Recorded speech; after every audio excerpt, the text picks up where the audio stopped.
وقال تعالى في مقام آخر يا أهل الكتاب لا تغلوا في دينكم ولا تقولوا على الله إلا الحق إنما المسيح عيسى ابن مريم رسول الله وكلمته ألقاها إلى مريم وروح منه فآمنوا بالله ورسوله. وقال النبي صلى الله عليه وسلم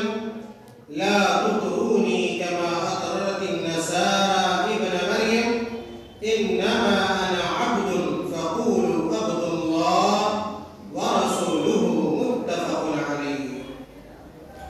محترم حاضرین جمعہ، بزرگوں، بھائیوں، نوجوان ساتھیوں، پیارے بچوں اور میری آواز سننے والی میری ماں اور بہن، ایک مسلمان سراپا ہوش مند ہوتا ہے، کبھی وہ غفلت کا شکار نہیں ہوتا ہے۔ ہر معاملے میں ایک مومن اپنی عقل مندی، دانش مندی اور خرد مندی کا ثبوت دیتا ہے۔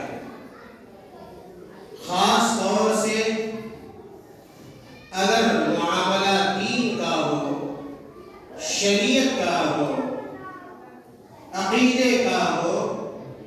منہج کا ہو، تو خاص تو ان معاملے میں ایک مسلمان کہیں زیادہ اپنے ہوش و حواس سے، سمجھ بوجھ سے کام لیتا ہے۔ کسی بھی عمل کو انجام دینے سے قبل وہ اس بات کو یقینی بناتا ہے کہ آیا ہمارا یہ عمل، ہمارا یہ کام جس کو ہم دین سمجھ کر انجام دے رہے ہیں اور جس پر ہم اس بات کی امید رکھ رہے ہیں کہ اللہ تعالیٰ ہمیں اجر دے گا، ثواب دے گا، تو کیا ہمارا یہ عمل قرآن اور حدیث کے مطابق ہے یا نہیں؟ اور ایک مسلمان کو ہرگز عبادت کے معاملے میں، عقیدے کے معاملے میں کبھی قرآن اور حدیث سے تجاوز نہیں کرنا چاہیے۔ قرآن اور حدیث کو بالائے طاق رکھ کر کوئی عمل انجام دینے کی کوشش نہیں کرنی چاہیے۔ اسی لیے اگر آپ قرآن پڑھیں گے، اللہ کے رسول صلی اللہ علیہ وسلم کی حدیثوں کا جائزہ لیں گے، تو پتہ چلے گا کہ اللہ تعالیٰ نے قرآن مجید میں ان لوگوں کے واقعات کو، تذکرے کو بیان کیا ہے جن لوگوں نے دین میں غلو کیا، دین کے معاملے میں، شریعت کے معاملے میں حد کو پار کیا، اللہ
لوگوں کی وفات ہو گئی تو شیطان ان لوگوں کے بچوں کے پاس، بیٹوں کے پاس اور ان لوگوں کی نسل میں آیا اور کہا کہ تمہارے یہ جو بزرگ تھے، بڑے اچھے لوگ تھے، بڑے نیکوکار تھے اور بڑے عبادت گزار تھے، کہ ایسا کرو کہ تم لوگ ان کی تصویریں بنا لو، جہاں وہ لوگ بیٹھتے تھے تم وہاں ان کی تصویریں بنا کر رکھ لو، جب تم ان کی تصویروں کو دیکھو گے تمہارے اندر بھی وہی عبادت کا جذبہ اور شوق پیدا ہوگا جس طرح تمہارے باپ دادا کیا کرتے تھے۔ اور جب یہ لوگ مر گئے تو شیطان پھر ان کے بیٹوں کے پاس آیا اور کہا کہ تمہارے باپ دادا ان تصویروں کی عبادت کیا کرتے تھے، یہ جو پتھر بنے ہوئے ہیں، یہ جو نام لکھے ہوئے ہیں ود کے، سوا کے، یعوق کے، یعقوب کے اور نسل کے، تمہارے باپ دادا ان کی عبادت کیا کرتے تھے، چنانچہ تمہیں بھی ان کی عبادت کیا کرنی چاہیے۔ میرے بھائیوں، اس طرح اس امت مسلمہ کے اندر پہلی دفعہ شرک پیدا ہوا اور حضرت نوح علیہ السلام کی قوم کے لوگوں نے اس شرک کا ارتکاب کیا، اور شرک میں داخل کرنے والا کون تھا؟ یہ شیطان تھا۔ اسی لیے اللہ تعالیٰ نے قرآن کریم میں جگہ پر جگہ ہمیں اور آپ کو شیطان کی عبادت سے اور شیطان کے بہکاوے سے بچنے کا اللہ تعالیٰ نے ہمیں حکم دیا ہے۔ میرے بھائیوں، اللہ کے نبی صلی اللہ علیہ وسلم نے بیان فرمایا، باتیں بہت بھی ہے لیکن میں نے جو حدیث پڑھی ہے، اللہ کے نبی صلی اللہ علیہ وسلم نے ارشاد فرمایا، حضرت عمر رضی اللہ تعالیٰ عنہ کی روایت ہے کہ لا تطرونی کما اطرت النصارى ابن مریم، اللہ کے نبی کہتے ہیں اے میری امت کے لوگوں، تم لوگ میری شان اس قدر نہ بڑھانا اور میرے سلسلے میں اتنا غلو نہ کرنا جس طرح مریم عیسیٰ علیہ السلام کے بارے میں عیسائیوں نے غلو کیا اور عیسیٰ علیہ السلام کو بیٹا قرار دے دیا۔ افسوس ہوگا کہ آج بھی اس امت کے اندر، امت مسلمہ کے اندر ایسے لوگ موجود ہیں جو اللہ کے نبی کی شان میں غلو کرتے ہیں اور اللہ کے نبی کو وہی مقام دیتے ہیں جو اللہ تعالیٰ کا مقام ہے، جو کہ سراسر ظلم ہے اور سراسر شرک ہے، اور ایک پکا سچا مسلمان کبھی ایسا گھناؤنا جرم نہیں کر سکتا۔ تو اللہ کے نبی نے یہ ہمیں حکم دیا تھا، لا تطرونی کما اطرت النصارى ابن مریم، کہ تم لوگ مجھے اتنا نہ پڑھانا جس طرح نصارہ نے عیسیٰ علیہ السلام کو پڑھایا۔ انما انا عبد، اور یاد رکھنا کہ میں ایک اللہ کا بندہ ہوں، فقولوا عبد اللہ، چنانچہ تم لوگ مجھے اللہ کا بندہ کہنا اور اس کا رسول کہنا۔ اسی طرح اللہ کے نبی نے کہا ایاکم والغلو فانما اهلك من كان قبلكم الغلو، اے میری امت کے لوگوں، اللہ کے نبی